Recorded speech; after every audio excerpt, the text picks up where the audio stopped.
If fear has been following you around lately, don't scroll.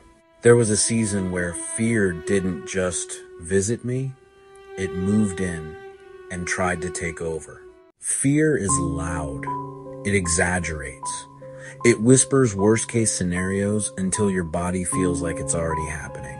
But Scripture says in 2 Timothy 1-7, God has not given us a spirit of fear, but of power, love, and a sound mind. Fear does not come from the Father. It may feel real, but it is not your ruler.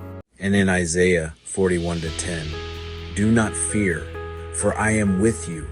I will strengthen you and help you. God doesn't shame you for being afraid.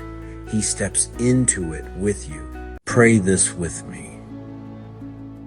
Father God, I bring you the fear that has been circling my mind, the fear of what might happen, the fear of losing control, the fear of not being enough.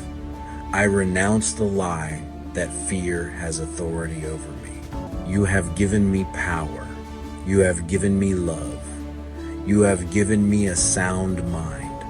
Where fear has tightened my chest, bring peace.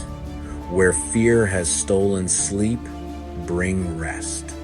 Where fear has spoken lies, speak truth louder. I choose trust. Even if my hands are shaking, I choose trust. In Jesus' name, amen. If this prayer is for you, comment, restore me. I pray over every single comment. Fear feels powerful, but it is not permanent. The presence of fear does not mean the absence of God. Sometimes courage isn't loud. Sometimes it's just staying in faith, staying in prayer, staying in trust.